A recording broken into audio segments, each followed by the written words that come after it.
nos guarda y el Señor nos tiene siempre en su mano, aún a pesar de que en muchas ocasiones es nuestro caminar dentro de este mundo lo que nos lleva a muchas cosas, entre ellas a la enfermedad. Y fíjese, meditando acerca de esto,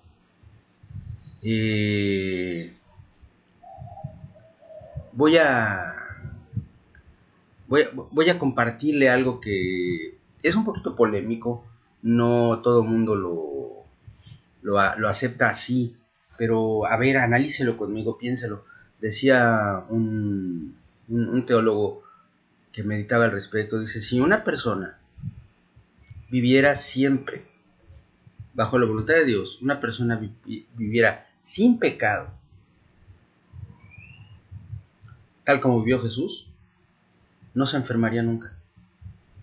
Porque la vida perfectamente guiada por el Espíritu Santo incluye qué comes, qué bebes, cuándo duermes, cómo duermes, a quién te acercas y a quién no te acercas, de qué forma te acercas, cuando es en fe, aún en medio de la más terrible enfermedad, guardado por el Espíritu y no arriesgándote, etc. Es decir, la perfección de vida de Jesús nos habla también de una protección absoluta de las cosas que podrían haberle enfermado. Jesús no se enfermó porque Jesús no hizo nada nunca que se desalineara del plan perfecto de Dios para su vida, que incluía que comía, que bebía, dónde andaba, con quién jugaba, todo guiado por el Espíritu Santo. Amén. Y que teóricamente una persona no se enfermaría jamás. Entonces, si nunca fuera guiado por su carne en la toma de sus decisiones, sino siempre por el Espíritu. Y esto obviamente no se refiere solamente a la enfermedad física, o sea, también estamos hablando de una serie de problemas y de situaciones que nosotros vemos y decimos, bueno, pues ni modo, es parte de la vida. Sí, pero es parte de la vida porque a lo largo de nuestra vida tomamos decisiones que ya provocan un efecto en nuestro futuro, provocan un efecto en la forma en la que vamos a hacer las cosas, en la forma en la que vamos a enfrentar situaciones que no habrían sucedido de no haber actuado fuera de la voluntad de Dios. Un niño no peca en su infancia, pero está sujeto a la voluntad de sus padres, que son imperfectos. Y probablemente los padres lo lleven a un lugar en donde agarra una enfermedad, y a lo mejor si sus padres hubieran orado, hubieran dicho, Señor, tú dinos, ¿tenemos que ir allá o no? El Espíritu les hubiera dicho, no, no vayas. Y el niño no habría quedado expuesto al contagio. En fin, es una cadena en la cual nosotros vemos con evidencia ya más clara para nuestra mente el hecho de que la enfermedad y la muerte son consecuencia del pecado. No es simplemente una cuestión que dice, pasó porque pasó. Y naturalmente eso valida el hecho de que la muerte de Cristo en la cruz y el derramamiento de su sangre nos libra no solamente del pecado, sino también de la enfermedad, porque la enfermedad al final es consecuencia del pecado. Si nosotros tenemos eso claro y nosotros encontramos una estadística que pudiera respaldar o no esto, yo le voy a decir, me la topé anoche, estaba yo tan impactado por esta revelación que me puse a buscar en la estadística, y efectivamente, si usted busca en Google, lo googlea y lo va a encontrar, incidencia de enfermedades crónicas en poblaciones que tienen prácticas religiosas evangélicas, y es mucho más baja en aquellos que nacieron y crecieron en un entorno evangélico, no en los que llegaron y se convirtieron, no, ahí no hay mucha diferencia, la estadística es despreciable, pero en los que nacieron en el evangelio sí hay una diferencia. En los que nacieron en el evangelio hay menos diabetes, hay menos hipertensión, hay menos problemas cardíacos, hay menos problemas crónicos, de enfermedades crónicas, porque en general las vidas de los que nacieron en un hogar cristiano son vidas que se han formado o se han modelado de una manera más próxima a la voluntad de Dios, en todos los aspectos.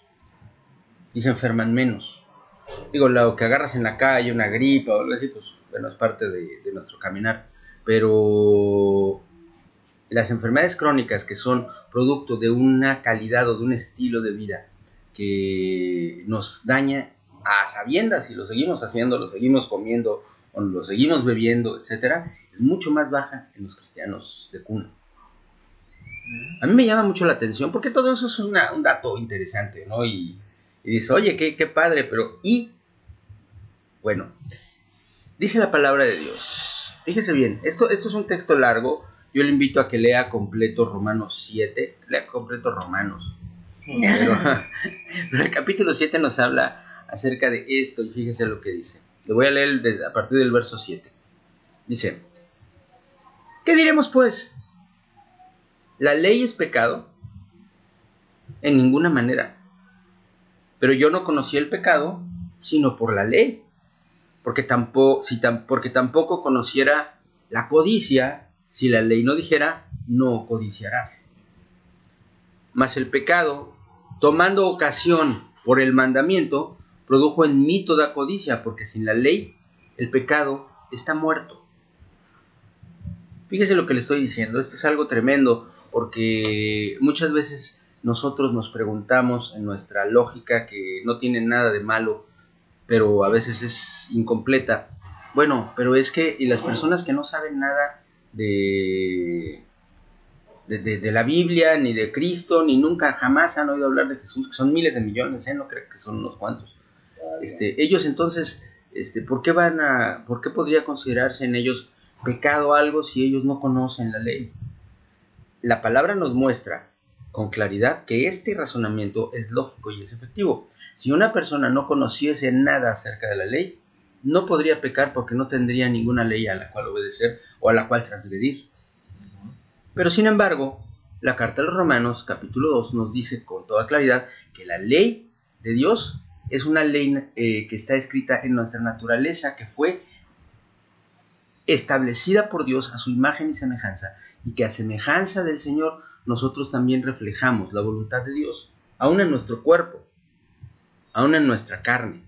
Entonces, nosotros no podemos alegar que no conocemos la ley. A lo mejor no conocemos los 613 preceptos de la ley judía, pero los mandamientos fundamentales del Señor los tenemos todos en la conciencia, y no hay, en un niño pequeño, no hay absolutamente nada. En un niño que ha sido criado sanamente, que ha sido criado sin violencia, sin agresión y sin ver cosas feas que lo lleve a matar. Un niño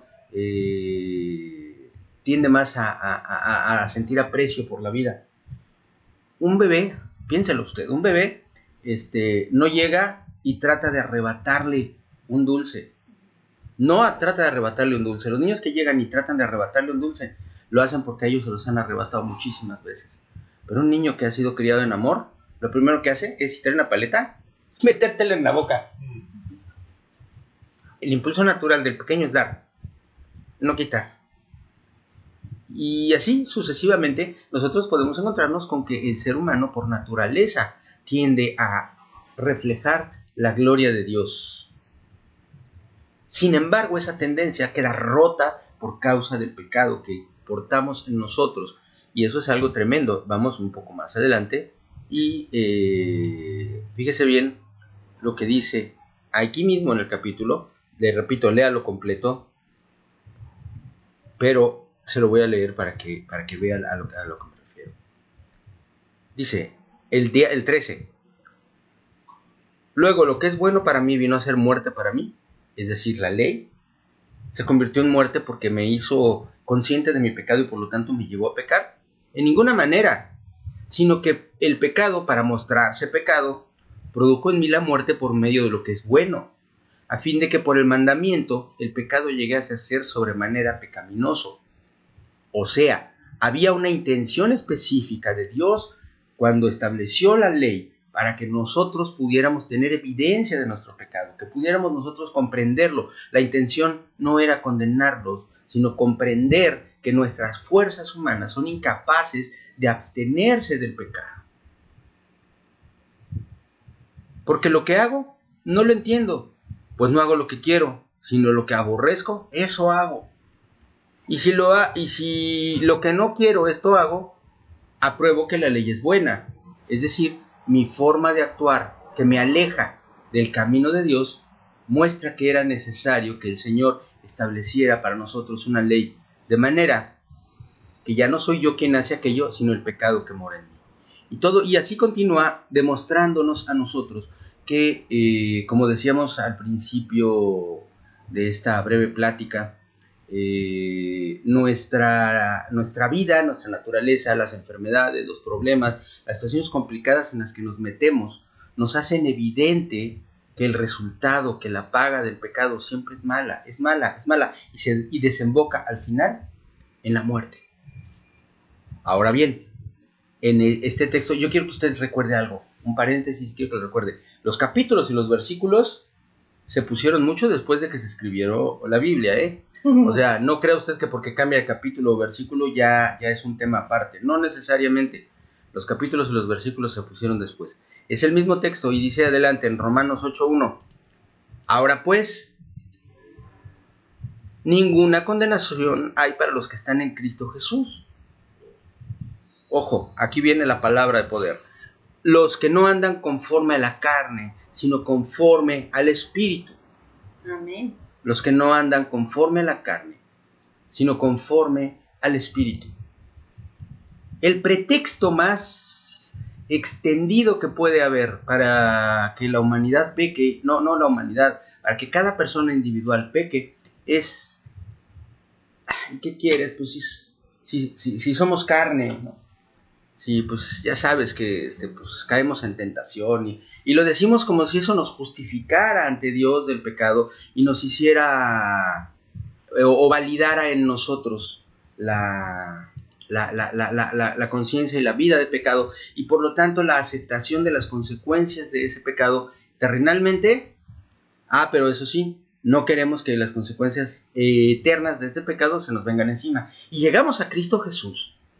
Y nosotros miramos de frente el regalo maravilloso de la vida eterna y la salvación que es en Cristo Jesús. Y todo esto está bien. La cuestión es que la palabra de Dios a nosotros nos insta no solamente a mirar hacia la vida eterna, sino a mirar hacia la vida abundante que es en Cristo Jesús aquí en la tierra y que nos libra de las consecuencias naturales que el pecado habría seguido acumulando en nosotros. Nos libra, y decíamos al principio que los hijos de cuna cristiana normalmente son menos tendientes a tener enfermedades crónicas porque sus padres, siendo imperfectos y siendo pecadores también, se esfuerzan sin embargo día tras día en hacer las cosas de una forma que los aleje del pecado y eso se refleja en la vida de los hijos. Y los hijos a su vez, cuando llegan a un encuentro personal con Jesucristo, tienen un antecedente de más sanidad en la vida, y esto es algo maravilloso, pero tenemos que entender que todo esto no justifica, por causa de la naturaleza caída y del pecado que mora en nosotros, el hecho de que sigamos viviendo en ese pecado, porque la palabra nos dice a los que no andan conforme a la carne, sino conforme al Espíritu. Es decir, no a aquellos, fíjese bien, no dice a aquellos que han transformado los deseos de su carne, o a aquellos que han dominado la carne, o a aquellos que han desechado la carne, no, sino que dice aquellos que andan conforme al Espíritu. Lo cual quiere decir que vamos mucho más allá de simplemente decir, bueno, ahora me voy a esforzar, ahora le voy a echar ganas, ahora sí ya voy a ponerme las pilas y voy a tratar de no pecar. Y entonces cuando venga la tentación, fíjese lo que le voy a decir, cuando venga la tentación de decir, es que quiero otra cervecita, pero no, me la voy a aguantar. Esto en el caso de un alcohólico, por ejemplo. Haya una verdadera transformación y diga, cerveza. Pero cómo estaba yo tonto, o sea, la miro y se me hace lo más absurdo que yo haya gastado el dinero de la comida el dinero del vestido, de las medicinas de mis hijos en cerveza. Pero ¿en qué estaba yo pensando? ¿Por qué? Porque hay una verdadera transformación, hay un cambio de mente, una metanoia verdadera.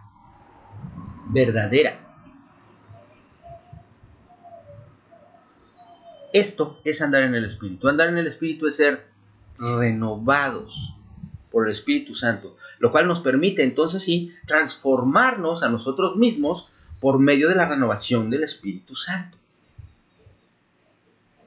Y no conformarnos a este mundo, a sus deseos, a sus impulsos, y ver en esta tierra y ver en esta vida la gracia de Dios. No esperar a decir, ay, es que, no me acuerdo cuando alguien dijo por ahí, ay, es que estamos en un valle de lágrimas. No, no estamos en un valle de lágrimas. Estamos en un valle de sombra de muerte. Y en medio del valle de sombra de muerte, el Señor está con nosotros y somos luz en medio de las tinieblas. No vinimos a llorar, no vinimos a sufrir. Eso es un concepto errado. Vinimos a vivir una vida que refleje el poder, el amor y la misericordia de Dios en medio de las tinieblas. Es algo que ni usted ni yo podemos hacer con nuestras fuerzas. Es algo que no podemos lograr. Y en nuestra carne se manifiesta la consecuencia del pecado. Por ejemplo, con enfermedad. O por ejemplo, con la cantidad de años que vivimos. O incluso, en muchas ocasiones, con la calidad de vida que hemos alcanzado después de años de trabajo o de años de hacer cosas que en realidad no son lícitas. Nosotros tenemos un hermano, le digo esto porque tengo autoridad de él para poderlo hacer, que este hermano llegó a tener mucho dinero. Es un pescador. Es un pescador que se dedicó a pescar en una de las aguas más fértiles que hay en el país, que es el Caribe. Y él pescaba langosta, y él pescaba pulpo, y él pescaba animales que en aquel entonces, ya tiene muchos años de esto, en aquel entonces eran ilegales las pescas, bueno, siguen siéndolo. De cierta manera no se puede pescar, por ejemplo, buceando langosta, está prohibido. La langosta se debe pescar con trampas, pero se metían a bucear y sacaban las langostas como si fueran piedras, una tras otra, llevándose machos, hembras, crías, diezmando la población, y hizo muchísimo dinero. Tú dirías, oye, el pecado sí deja, ¿no? Pero el día en que él tuvo que afrontar las consecuencias de esto, lo perdió todo. Perdió su barco, perdió su familia, perdió su casa, tuvo que salir huyendo de su tierra. Hoy es un hombre feliz porque es un hombre de Cristo, es un hombre de Dios. Sirve al Señor, sigue pescando como se debe pescar, cuando se debe pescar, en el tiempo en el que es correcto pescar. Y sigue trabajando en el mar, en su casa, en su tierra, con su familia. Y está mucho mejor de lo que estuvo nunca, con lo que era fruto de pecado.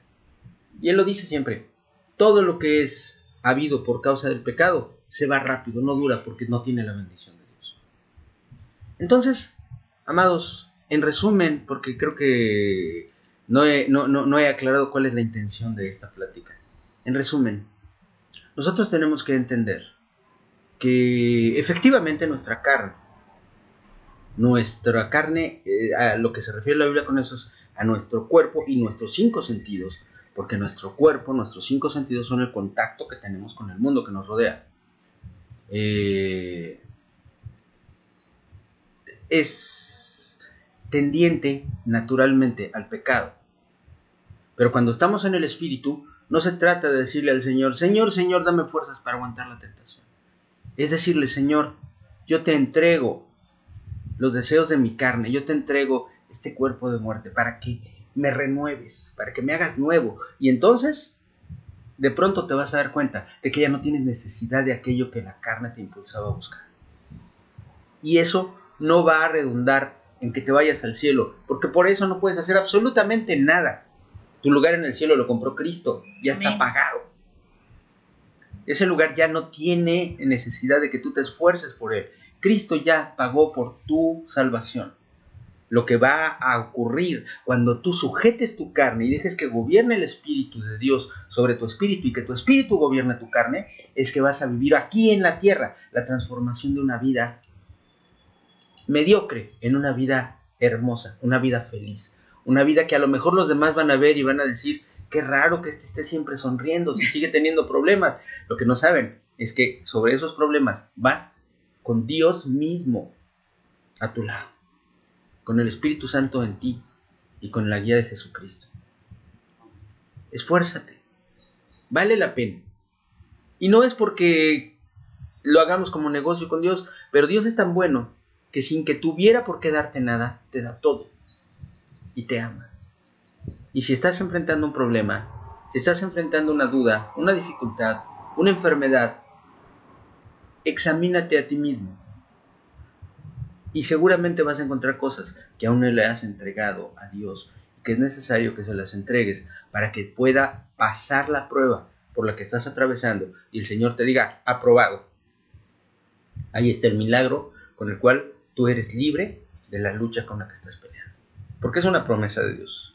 El Señor nunca va a poner ante ti una tentación mayor que la que puedas resistir, y siempre con la prueba viene la salida.